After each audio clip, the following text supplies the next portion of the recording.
Hello, everyone, and thank you for joining us today. It's hard to believe that this is our last webinar in 2020 in our non-conformant series. The one that we're going to talk about today is around technical records and understanding Section 7.5 in ISO IEC 17025-2017. We're really excited to bring you this content and to have Pam Wright with A2LA Workplace Training on. But before we get started, I do want to go through some housekeeping items. Of course, this will be recorded.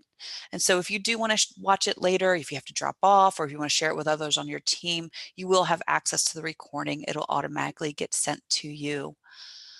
On top of that, we are going to be doing a question and answer session at the end. So as we're going through the presentation, don't hesitate to put questions in the Q&A section within the Zoom webinar application.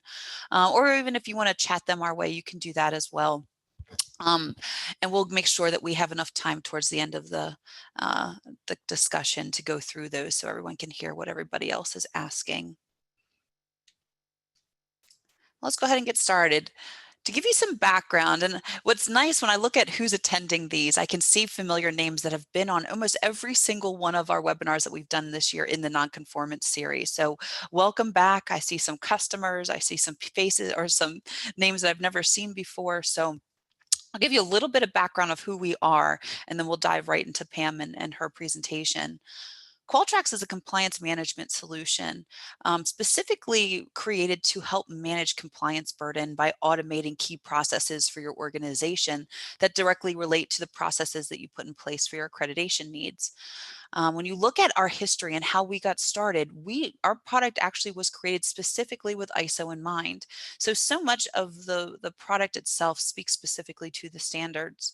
Long story short, we needed to be ISO 9001, and our parent company started realizing that if they didn't have something in place, it was going to be risky and things were going to potentially get dropped, and that certification was going to be at risk. So they started building software. Well, that software was Qualtrics, and the auditor comes in and says, hey, you have something here, you should share it with others. And that's what Qualtrics started doing. We have a number of organizations of all different shapes and sizes and under different types of accreditations and certifications using our system, including A2LA and A2LA Workplace Training. So without further ado, I'm going to introduce Pam. Pam Wright is the Instructional Design Manager with A2LA Workplace Training, where her main responsibilities are the design, development, and implementation of instruction, as well as management of the training department and instructor corps. She formerly worked as the quality manager for the American Association for Laboratory Accreditation and continues to support them as a lead assessor and international peer evaluator for both APAC and IAAC. Ms. Wright has a BS degree in biology from Towson University and is working towards an MS degree in education with a concentration in online learning, which I feel is very important for now and relevant in this time. So Pam, without further ado, please join me and I'll stop sharing so you can take over. All right, very good. Thank you, Karen. Sure. All right. All right, so everybody can see my screen okay? Yes, we can see your screen. Yes. I always check, because otherwise I'll start talking and then suddenly everybody will be like, wait a minute, I can't see. So I always ask. I love it. All right. So thank you, Qualtrics, for that nice introduction and for hosting this series. I think it's a benefit to the public, and it's something that's near and dear to A2LA Workplace Training's heart, is to help people with their conformance, particularly to the 17025 standard, but to all standards, all ISO. So we're going to talk about technical records.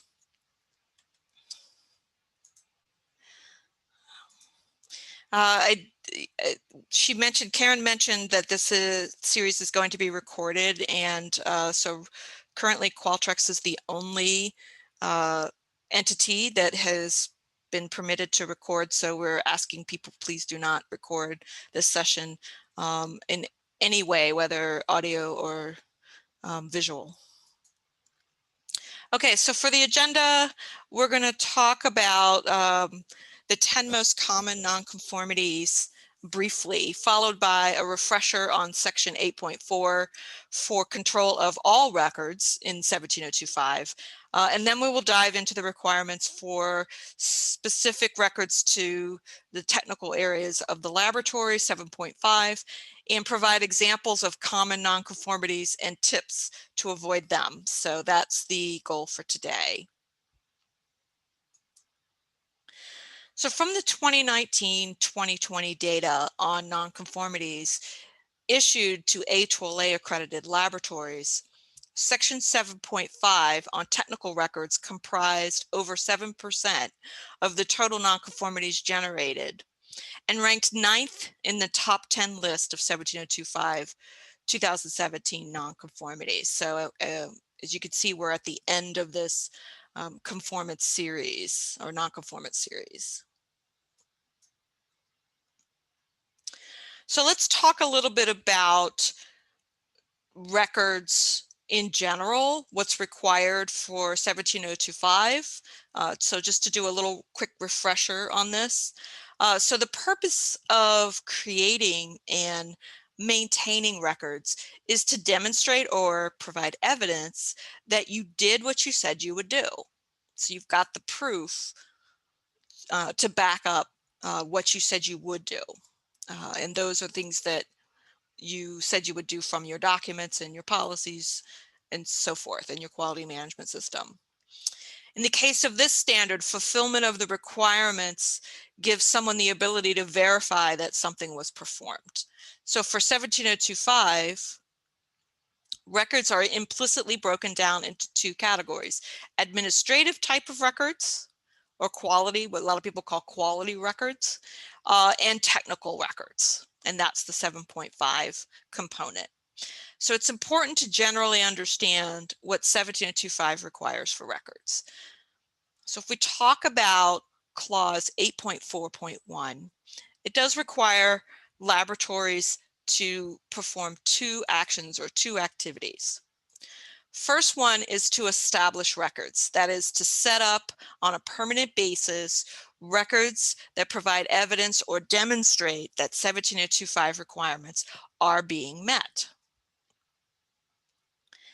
The second action is for the laboratory to keep records that are legible, that are clear enough to be able to be read both now and in the future, and are consistent with customer or stakeholder requirements. So when you keep these three things in mind, are they legible? Are they going to inform us as to what we are doing now and what we've done in the future? I will be able to read what we've done in the past. And are they consistent with customer or stakeholder requirements? So have I kept enough records to tell me or inform me, 3 years later that we still met the requirements at the time for either our customer or some stakeholder, whether it's an accreditation body like A2LA or some regulator, whatever the stakeholder may be. It could even be your customer as the stakeholder. So if we look at section 8.4, we're going to talk about clause 8.4.2, and you can see here there are a number of actions that have to be taken when it comes to all records in 17025. So 8.4.2 calls for the laboratory to implement the necessary or needed controls for this laundry list of actions. Actions such as the identification, where the lab is responsible for labeling records in such a way that they can be readily and easily identified. It also helps with the retrieval component. Storage, right? How and where the records are stored needs to be implemented. There needs to be some control there that talks about how records will be stored and where. Protection, so how the records are protected from loss, for example, due to misplacement, due to damage, or maybe if they're electronic records, some type of file corruption. So how are they protected from unauthorized access, such as password protection or having files that are locked? Backup is another responsibility or another action that has to be taken by the laboratory. For example, how records are duplicated for loss prevention, whether electronic or physical. So what does the backup system look like for physical records and or electronic ones? And then archive, for example, how records that are made obsolete are retained for historical purposes. What does the archive system look like? And how is that implemented?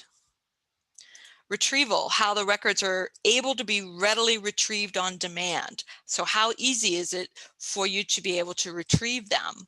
Do you have to, go climb into a storage room and dig through and try and find them? Or do you have some type of system where they're easily retrieved? And so this has to be decided on and implemented by the laboratory. And then retention time. So defining how long records should be kept.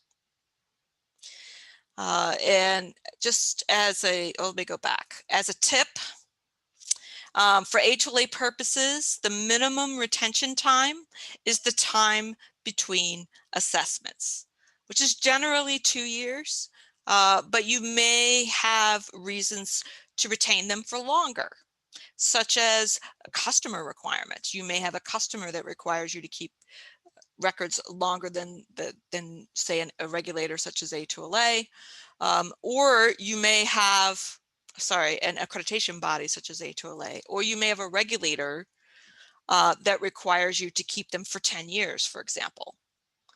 So putting that information into your system is required by the standard. The other thing that I always like to tell people when we start to talk about a retention time is try not to use the word I will keep them indefinitely, because indefinitely is not a defined period. So it would be better to say something like, I will keep them for at least 2 years, which allows you to keep them for longer without and clearly defining what your retention time is. And then finally, we have disposal. So what are the conditions? You'll have to define the conditions and what does the process look like under which records might be discarded. So what does that look like? Can we get rid of records, and when and how is that to be done? And then, of course, for the purposes of this conversation, there are additional requirements for records found in clause 7.5, specifically related to technical records that are over and above these generic ones for all records.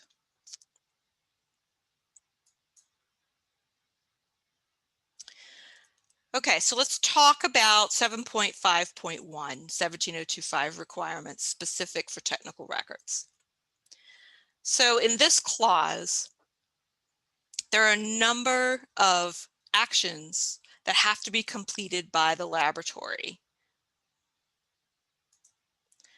So the first one is making sure that for each laboratory activity, the technical records contain the results. So this is the data. This is all the data that results from the laboratory activity that takes place.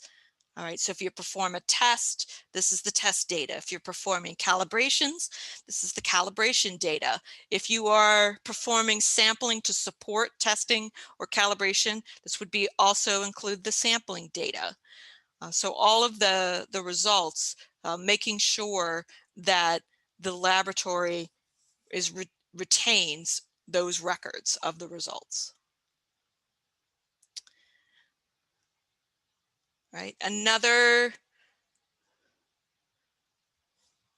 result would be the report, right? So whatever report that you generate to the customer, that's going to be a technical record. So that's something that has to be retained and maintained according to 7.5 and Section 8 in the 17025 standard. Also, the factors that affect, so that's the measurement piece where you have the records of the measurement that took place. Anything that affects the measurement uncertainty. Anything associated with the data around the calculation of the measurement certainty, all of that has to be retained as part of your technical record. And finally, making sure that the technical records allow the lab activity to be repeated under conditions as close as possible to the original conditions. So what the standard is saying here is that you need to establish what they call a record audit trail, that the extent of the laboratory activity could be repeated simply by reviewing the records. So for example, if I conducted a pipette calibration and I maintained records of how that was accomplished and the data that resulted from the calibration of a pipette or my pipette, I would need to have enough data that in theory, 3 years later, I could rebuild or recreate that exact or very similar to pipette calibration just based on looking at the data. So if you ever have a question about what kind of data do we need to retain to make sure that we meet this audit trail concept, think about that. Think about if I had to rebuild this test simply by looking at the data that I've written down, can I do it? Can I repeat it? If the answer is no, you should probably rethink what data you are collecting when it comes to technical areas of the laboratory. So technical records themselves also have to include things like the date. You know, when was the test completed, or when was a portion of the test conducted, or when was the test report issued? So things like that. So you have to have a date. You have to include the identity of the personnel responsible for each laboratory activity. So if somebody did sampling that supported the testing, the identity of the person who did that needs to be made available. And then whoever performed the test, and then whoever did quality control checks on the test, whoever authorized the test, you know, all of those components that go into the lab activity. If somebody created a reagent to be used in the test, the identity of the personnel who did that needs to be retained as part of the technical record. So people checking data, people checking results, etc. And then making sure that the original observations, the original data, or any original calculations are recorded at the time they are made. So not a day later, not an hour later, but in the moment. And making sure that those original observations, data, and calculations are able to be connected back to the task that was performed. For example, a test activity. So I can, based on the records, I can tell this test activity took place, this person did it on this date, this was the calculation that they completed, this was the data results that they got. This is the information on the person who reviewed the data and approved it, etc. So making sure that you have these 3 pieces of information. 7.5.2 talks about 2 actions that have to be taken for technical records. So the first is making sure that any changes or amendments to technical records can be tracked to a previous version or to an original observation. And changes sometimes do happen to records. People make mistakes or they make errors, etc. And that's completely fine.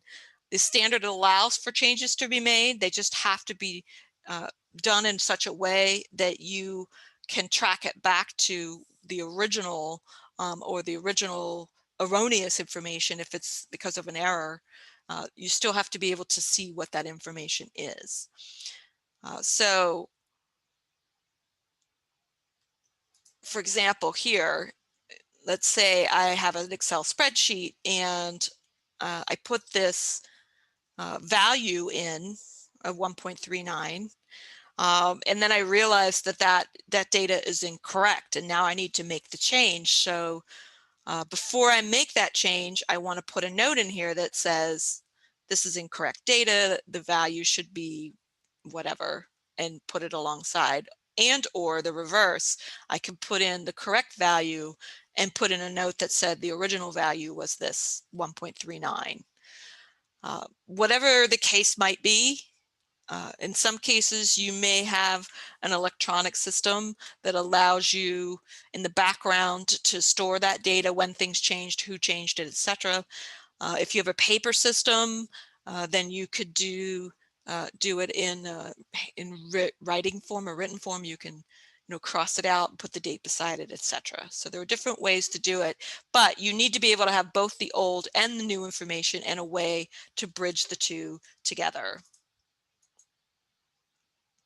So there's an example. The second is an indication of what was altered, right? So this is a handwritten version. We're showing what was original data, and then we're crossing it out and we're showing what's the new data, but we're still showing that altered data of the original data.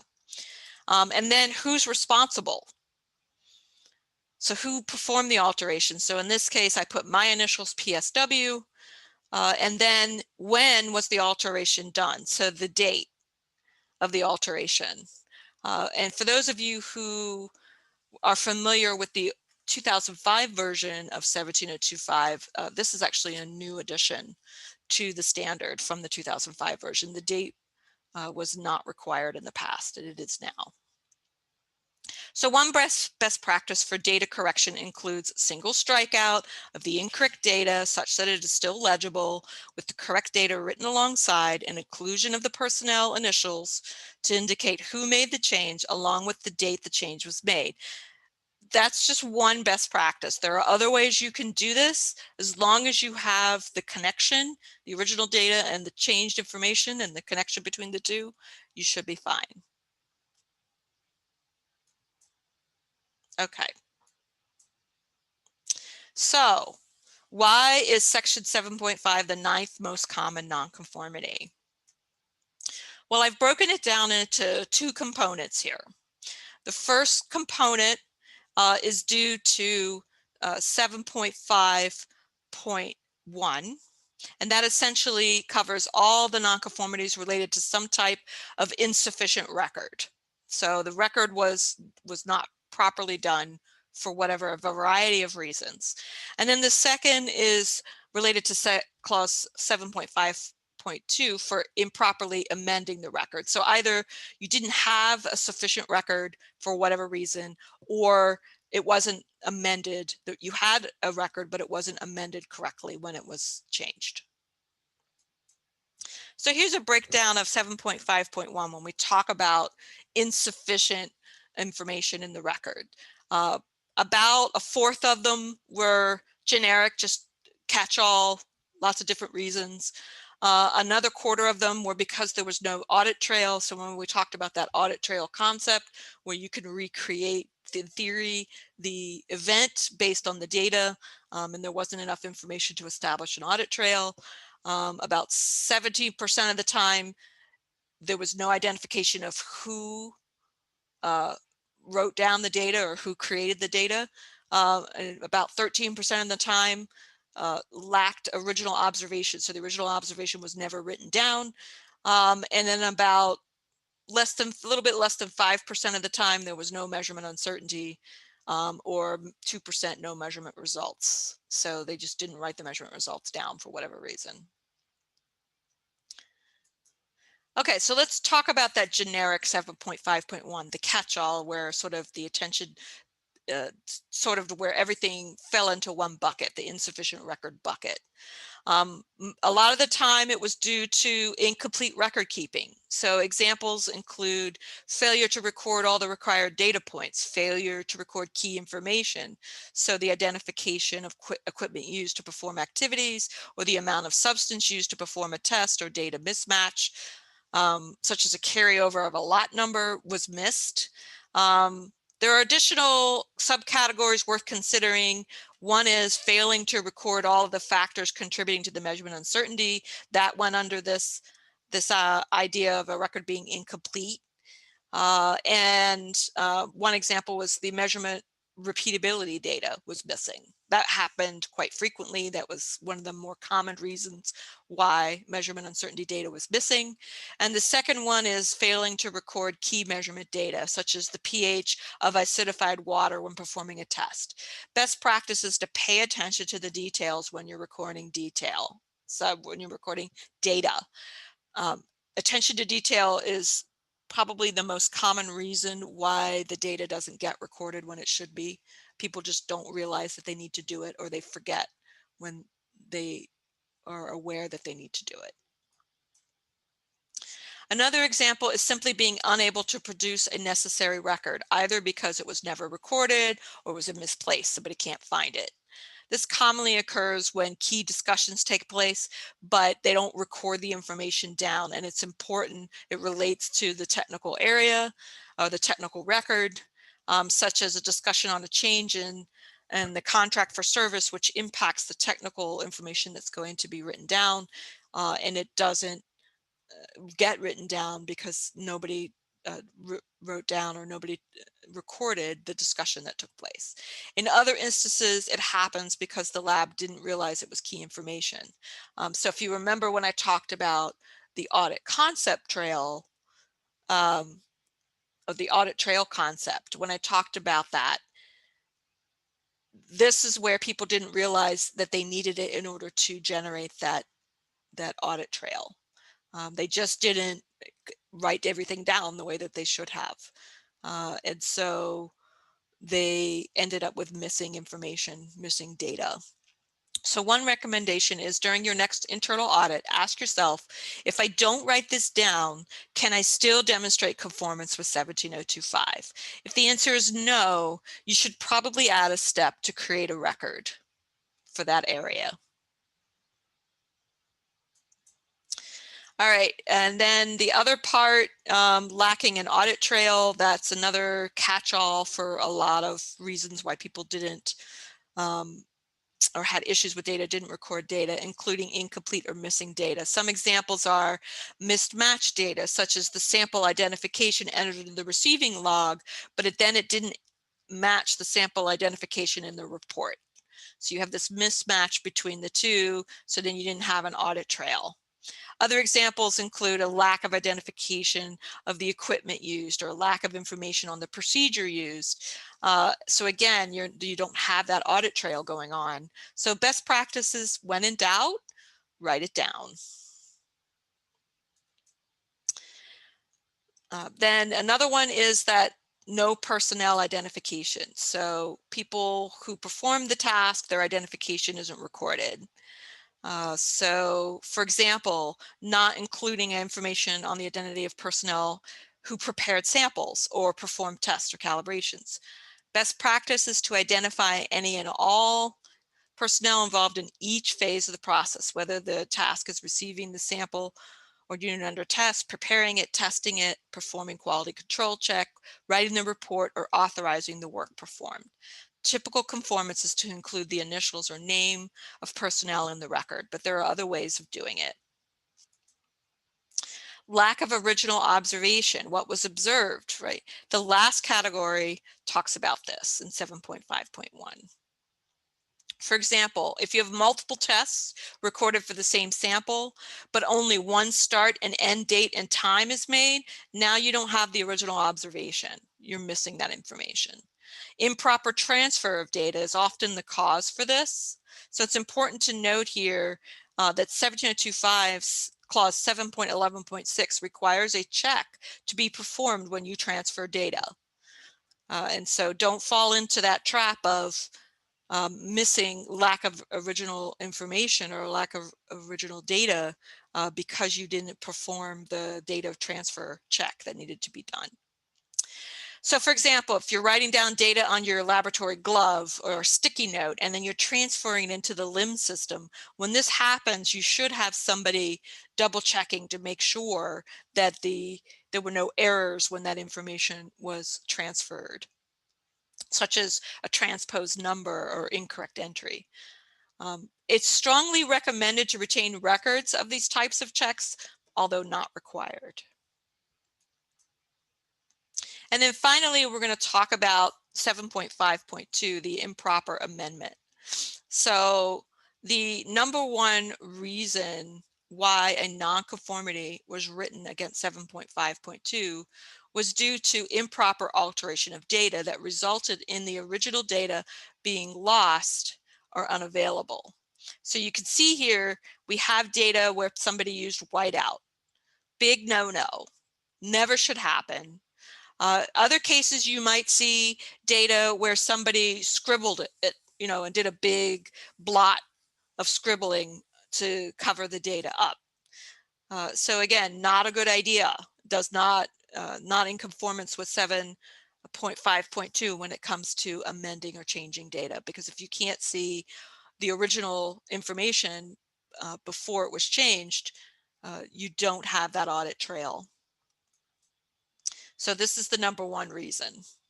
Second one is they might be very clear about what was changed, but then they don't put information, or the lab doesn't include information about who changed it and when, right? So they don't put those initials, they don't put that date, if you will, for the data. So that is the 9th most common nonconformity, and some ways to avoid that. One of the things that I do want to mention is that HLA Workplace Training not only performs training, but we also have training through online classes, e-learning, and we also do consulting and coaching activities. So please consider us for additional events, and you can follow us on social media. Karen? That was great, Pam. Thank you so very much. I think what I like the most about your presentation is the amount of detail that you went into. I think that, based on the questions that we already have coming in, I think we're going to have a really great question and answer session here in a little bit. So I will share my screen and go through just a little bit about Qualtrics, and just to continue the conversation of, okay, now that we know what the requirements are, what is that going to look like for your quality system, specifically around section 8.4 that you talked about. So what I want to start with is, at the end, we have done a couple of these webinars now, and there's one common point that gets made in almost every single one of these webinars when you start thinking about the top non-conformances in 17025 2017, and it's all around having complete and accurate records. When I listen to Pam and some of the other representatives that have done past webinars for us, the non-conformances come when the lab is unable to prove that they are following their own processes that they have in place with complete records to prove conformance to 17025. And let's be serious, there's a lot that needs to be tracked. When we talk to organizations, they're usually deciding between, or they've already made a decision and are looking to change between a manual or homegrown system. Now, manual can be anything from paper to Word, Excel, SharePoint, share files, or to have an automated quality management system like Qualtrics to help. Now, if I were to poll the audience today on the webinar, I know we've got some people that use Qualtrics, but you're probably, before using Qualtrics, familiar with that manual process look like. And then we probably still have people on here that are doing it manually today. Manual systems can be very challenging. They're not efficient, and unfortunately, they're at high risk of errors because everything is being done manual. When I pull up this slide, these are some of the pain points that we hear from our prospects and our customers when we speak to about the manual systems that they're working with and some of the risks associated with that. So if you're an organization with ISO IEC 17025 accreditation, and that's required for you to do business, organizations start asking themselves, what is the price of quality, and does that outweigh the cost of, losing your ability to test or losing your business? And ultimately, this is where Qualtrics comes in. So when Pam mentioned in section 8.4 in 17025, it's focused on tracking and retaining those quality records, how you're storing them, protecting them, and in short, making sure that nothing is happening to them and that you have confidence that those records are correct. Qualtrics is purchased by those organizations that want to move away from the manual burden with all that administrative work and implement a system that instills confidence in their QMS. So what I'll do today is quickly walk through just some examples of how organizations are using Qualtrics today to track some of these quality records. Now, what you're seeing here is Qualtrics. It is your inbox. Now, I happen to be logged in as Trevor. Trevor is a quality manager. And so he has a number of things that he's doing in the system. Well, let's pretend that a deficiency has happened. There's a non-conformance. Well, that non-conformance needs to be tracked and potentially could lead to a corrective action request. In Qualtrics, what Trevor would do is go to our workflow engine. By clicking this tab, it'll pull up what we call our best-in-class workflows. These are workflows that come standard with Qualtrics that you can use and utilize for your organization.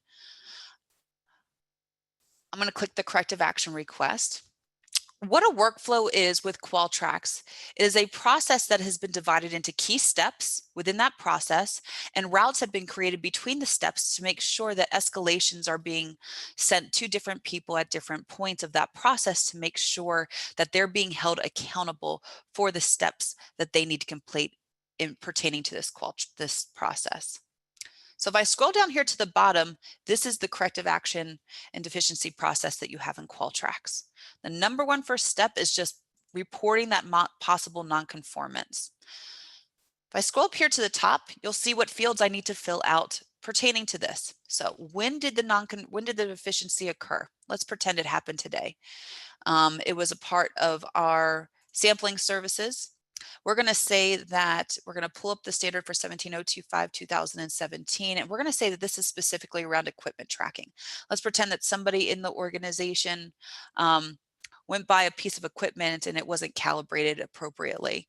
And so we'll just pick a standard. What was that deficiency? We'll say equipment wasn't taken out of service. Was there any immediate action taken? Maybe we turned that piece of equipment off. Is there any supporting documentation, emails, pictures, any evidence you could add here? Again, when you hear what Pam is saying, she's like, you want to have these complete records. So any type of evidence or support that you can have with these records is going to be helpful. And what type of source was it? Well, in this case, it was employee initiated. Maybe something else came through a customer complaint or internal audit. So you would get to choose. Now, if I scroll back down here to my diagram, you'll notice that if I click this button here that says submit to review, it's automatically going to get routed to the next appropriate person or team in the organization. Anytime you see an arrow in this diagram, that represents an email notification and an inbox notification that's getting sent out by our system. That's that accountability piece, because if somebody doesn't take care of this within the timely manner that you have created to make sure it gets done, their managers are going to now be notified by Qualtrics that it hasn't been done. So really holding people accountable for what they need to complete. Well, I happen to be the quality manager, so I get that next notification. So I can see all of the information that was submitted in the first step and then additional fields that I need to complete. So after I review this, do I determine if a corrective action is needed or not? In this case, yes. I would add some comments here. Determine if work stopped. If work stopped, yes. When did it stop? And then when did it resume? Well, we can pretend that we were able to get it calibrated and put back online by tomorrow.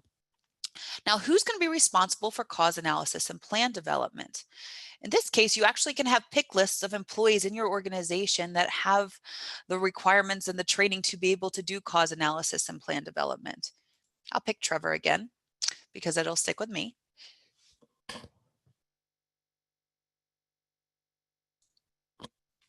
And at that point, I'm going to submit to cause analysis and plan development. If, let's say, the CAR does not require a corrective action plan, I can actually simply put CAR is not required and it would close. But you would still have record of that nonconformance or that deficiency. So at this point, we're going to move to cause analysis and plan development. What you're seeing here is the system is guiding people through your process. So if they have the comments for a corrective action plan review, they could add their comments here. If you're doing cause analysis, maybe you're doing the 5 why approach or the fishbone approach, you can actually build that out in the system as well, and really get your team to buy into the processes that you've created. The nice thing about having this type of document, or I'm sorry, process control, is because it will hold your team accountable to the process that you've had in place. So let's all think about it, right? We all have SOPs that we have to follow. We create these SOPs, we get people to read those SOPs, and they even sign off that say that they're going to make sure to do everything in their power to stick to that process that they signed off on. Well, guess what? If you really want to control processes, actually taking it through the workflow like this and taking you through these different steps, requiring different things at different points and routing it to different individuals automatically is going to actually do more process control than just having that document there. And so when we see organizations move to this process control, it's because they really want to lock it down to make sure that things are being done on a uniform level, but also a consistency level and controlled. So you can kind of get an idea. We won't go through the whole webinar, I'm sorry, through the whole workflow, but eventually after cause analysis and plan development, it might go back and forth between a couple of people until a plan is derived.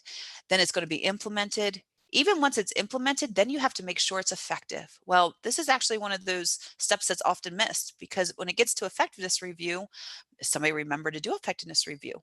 Are you making sure it's done in a timely manner per your process?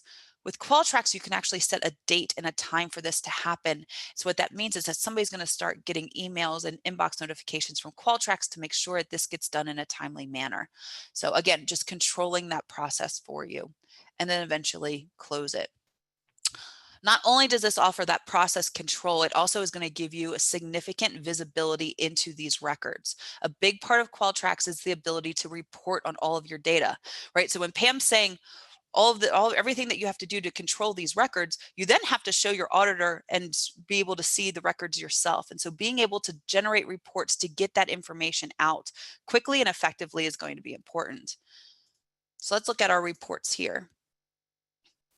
I actually have one here for corrective action requests. So if I run this report, you can actually see that I could even drill down into specific information and different fields, like the date of the occurrences, the range, what deficiency of or sections of the organization or source.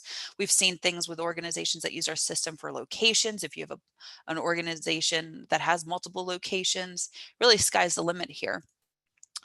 If I were to run this report, it's going to pull up every corrective action request that I'm asking it to show me in my demo system. And so I can see who initiated it, the current step, the source, the claim of deficiency, the corrective action, if it was needed or not, the claim of deficiency, what standard it was associated with, corrective action plan, and so on.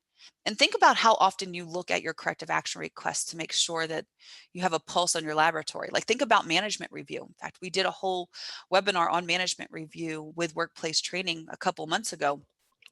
When you're doing management review, you literally have to go pull your CAR reports and look for risks and opportunities for improvement.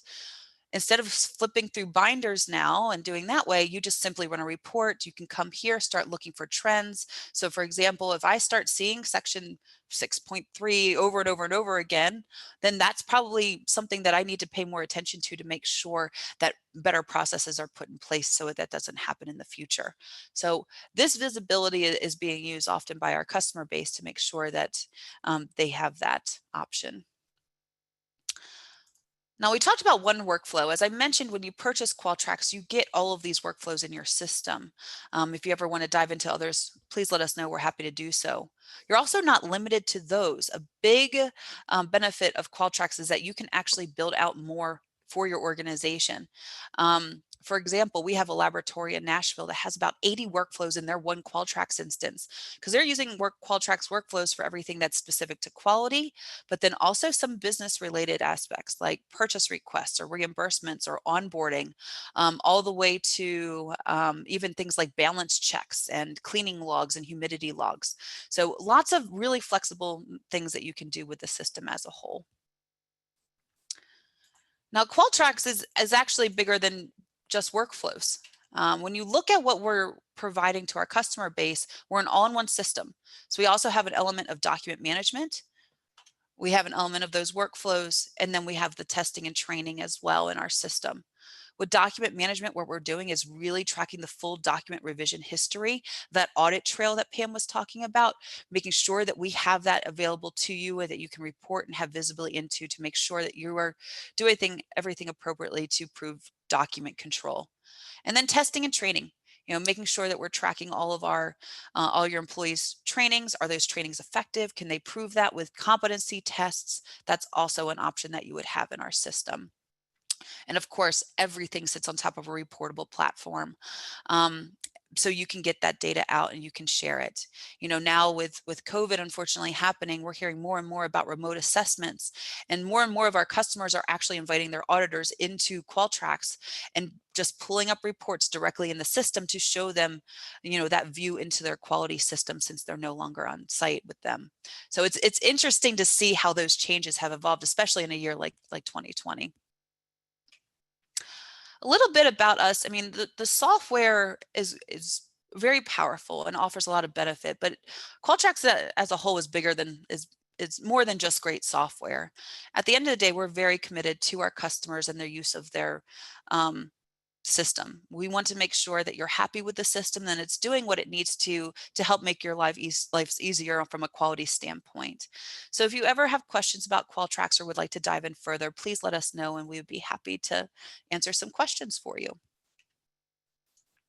Well, that being said, we are at 2:46 and I know we've got lots of questions coming in. So Pam, I will invite you back on and we will start diving through these questions. All right, I'm ready. All right, so the first one that came in, and it was pretty early towards the beginning of your presentation. It says, do we need to keep digital as well as physical copies of the records?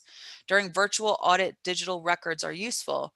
When we resume to on-site assessments in the future, maybe physical copies are more convenient? Please advise. Oh, that's a really great question. Mm-hmm. So if it depends on what kind of system you have. If you have a paper system, then having or even a manual system, but it's digital, having those paper records is fine. I think you have to think about it from a risk perspective. If I lose this one, page out of a log book, what does that mean for me when I have to prove, that we did this activity?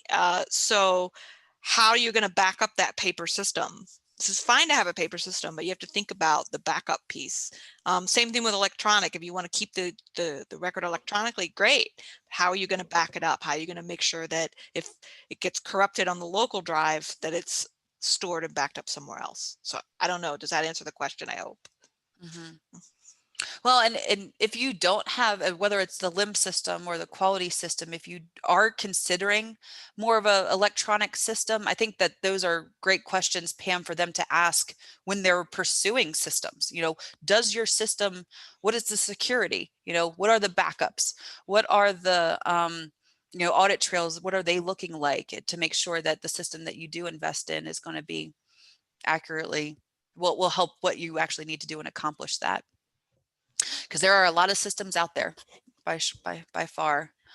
Yeah, well, I to put a little plug in for Qualtrics. So I was the quality manager who brought Qualtrics into HOLA, and you guys have been fantastic to work for. So work with, I should say. So anybody out there who's considering, this type of system, I do highly, just me personally, Pam, I'm not speaking on behalf of HOLA, but the people that I worked with at Qualtrics were amazing when it came to support and helping me get the system up and running, showing me how to customize it myself so I don't have to rely on Qualtrics to do it for me. It's been fantastic. Oh, thank you. Thank you, Pam, for saying that. That was really nice.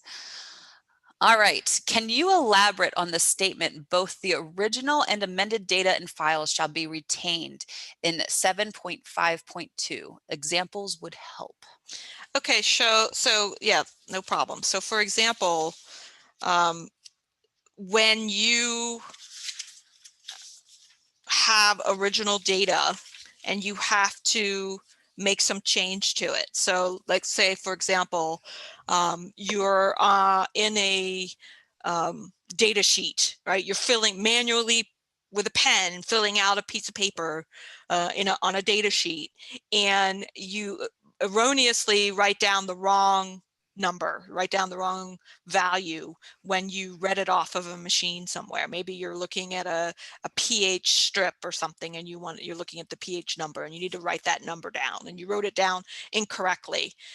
So what you're going to be able to need to do is you need to amend that record, right, to put down the correct value, but you need to also still be able to see the old value, the original value, because 7225 says you have to keep all original observations, even if they're incorrect observations. You wrote it down incorrectly.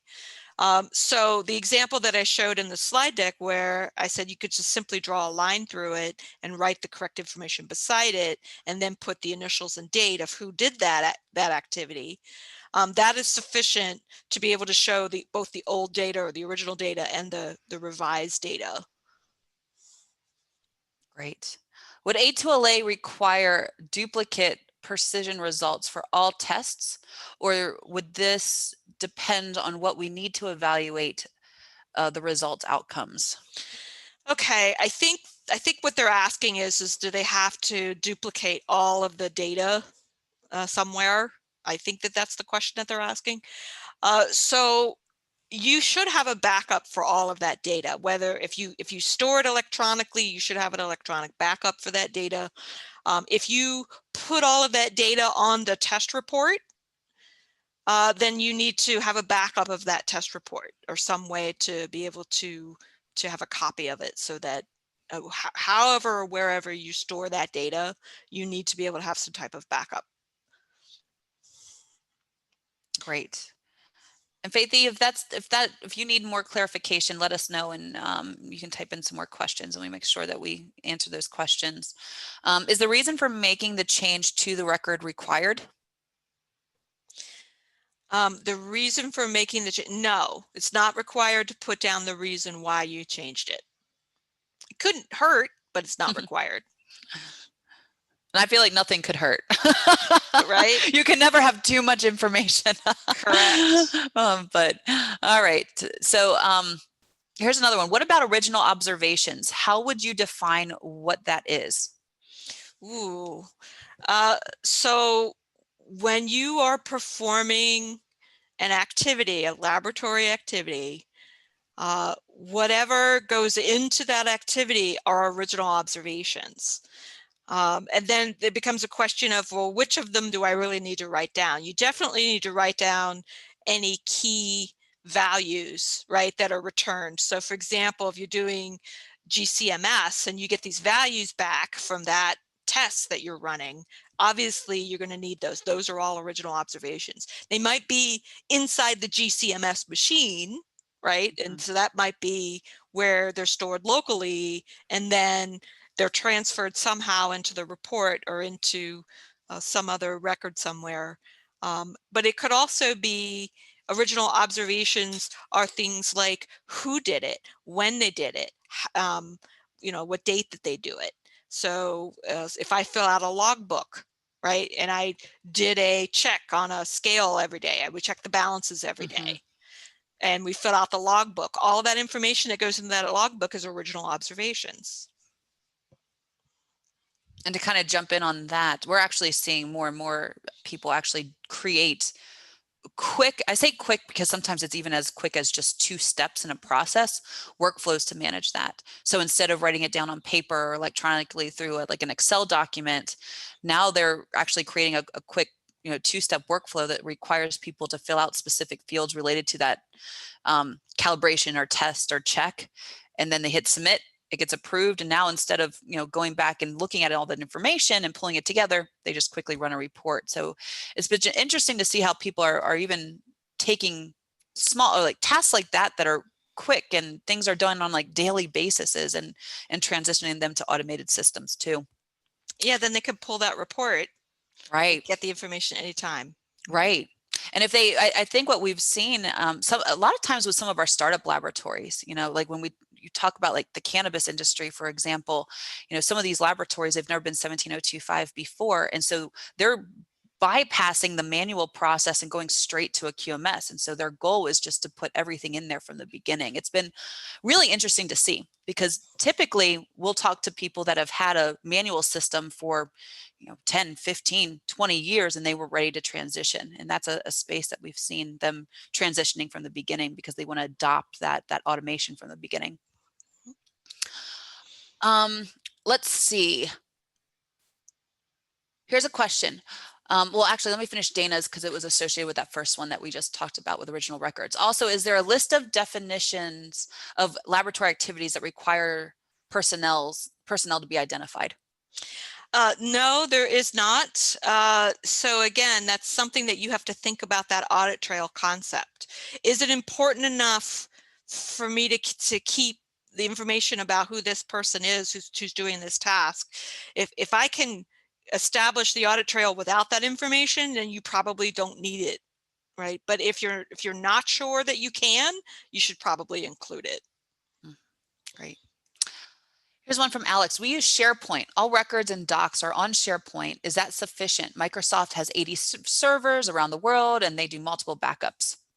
Yeah, I love SharePoint. SharePoint was actually our second option to Qualtrics that I was going to build out in SharePoint. And I think it's very robust and it's perfectly fine. I think the one thing that I will caution you or just remind you is that 7.11 of the standard, where it talks about controlling data and information management, so that your LIMS system, that for all of that information that is managed and maintained off-site, you just have to make sure that the provider still meets with 17025 with the applicable portions, particularly of this portions related to 7.11. And I haven't really gone through that process for SharePoint purposes, but they're probably okay, but you should definitely need to do your due diligence. Mm-hmm.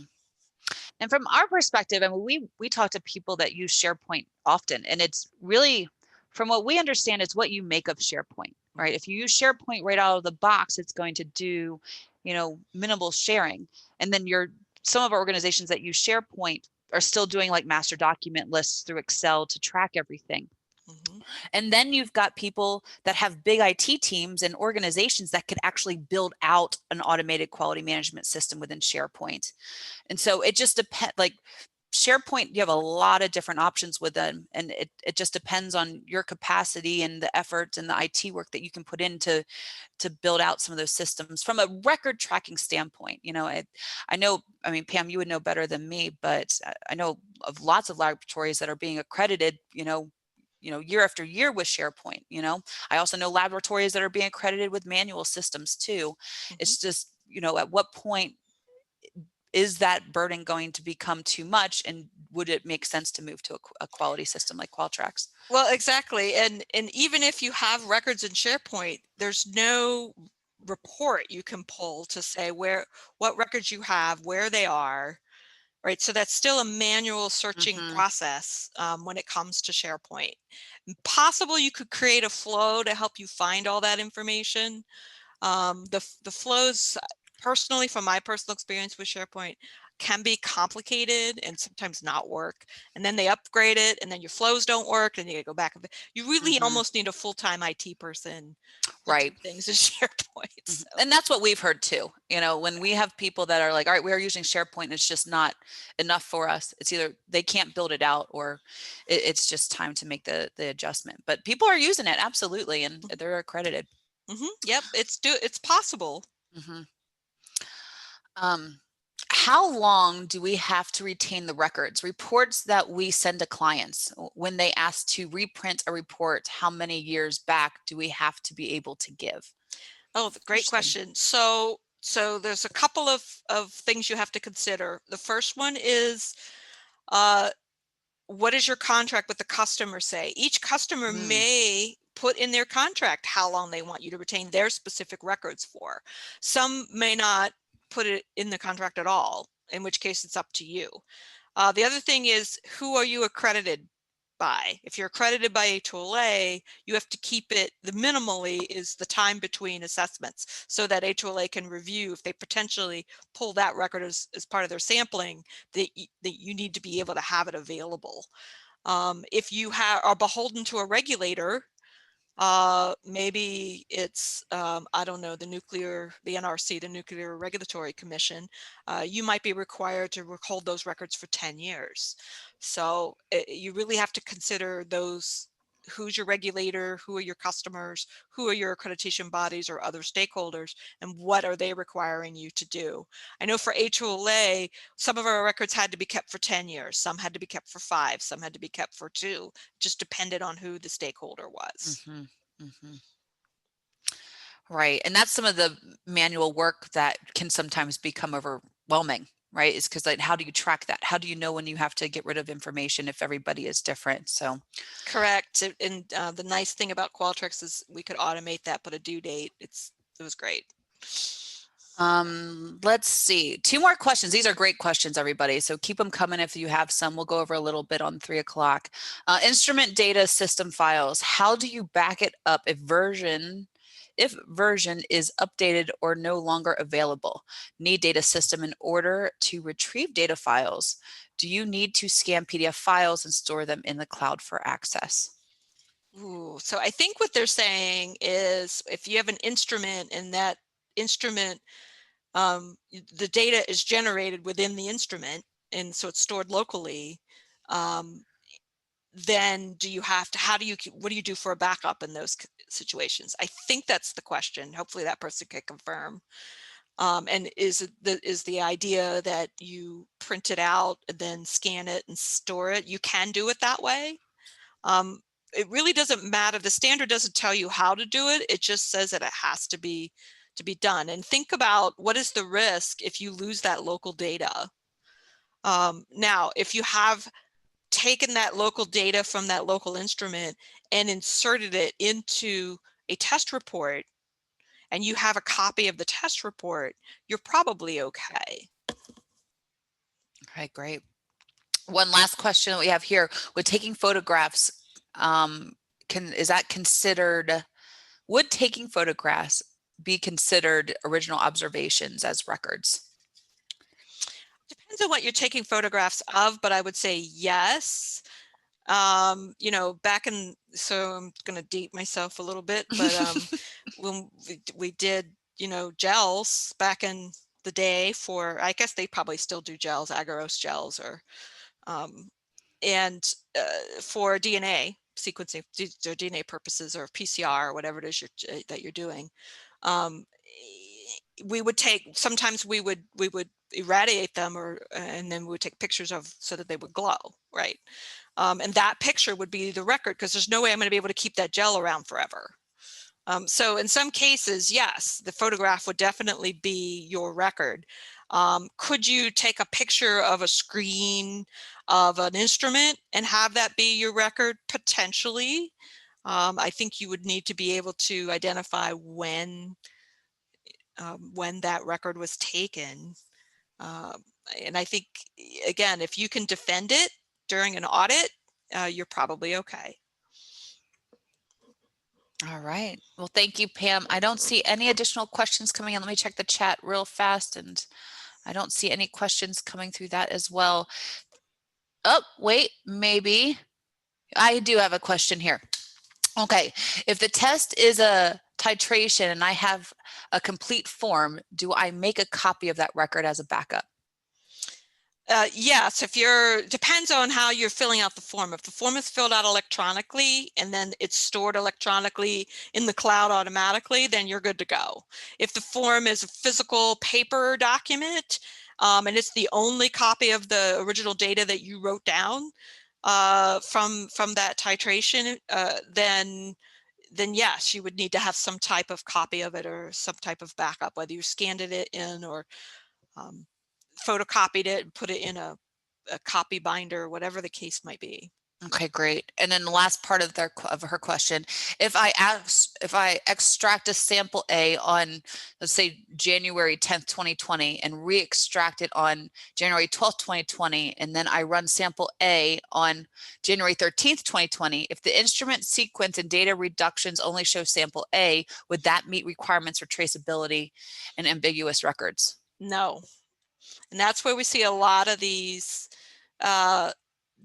non-conformities, where there are multiple steps in a process and they're not recorded, the lab is not recording the date and time of each of when these steps took place. They just have the beginning date and the ending date. Now it's possible for titration, it's possible that it's acceptable. I would say reach out to HOLA, to your accreditation officer if you're accredited, or if you're not accredited by HOLA, reach out to that accreditation body and ask that specific question. I believe the answer is probably going to be no, but I am not an expert in this particular field, so I don't want to lead you astray particularly. But I have seen similar instances of this, and I believe the non-conformities were cited. So great. And my email address is karen@qualtrics.com. If additional questions come up that you want to, run through workplace training and Pam, let me know, and feel free to reach out to us and we'll continue to help if we can. I've got one more that just popped up. Is scanned document acceptable as original hard copy document? A scanned document as the original hard copy document. So if you lost the original hard copy and you have the scanned copy, I wouldn't say that I guess you could argue that you have the original data because it's the original data. Doesn't necessarily mean that it has to be the original form that it was written down on. It's just that you have the data. However, you have a picture of it in skywriting, whatever the case might be, as long as you have it, that's the important thing. Great. Well, again, everyone, thank you so very much for attending today. We always like to hear your feedback. If you find these webinars helpful, if they're giving you some great information to help with your accreditations and your quality systems. So definitely let us know. I know that we're going to be doing some things into 2021, maybe even some new series. So always be on the lookout for those as well. Thank you so very much. And I hope everyone has a great holiday. Pam, thank you so very much as well. You're welcome.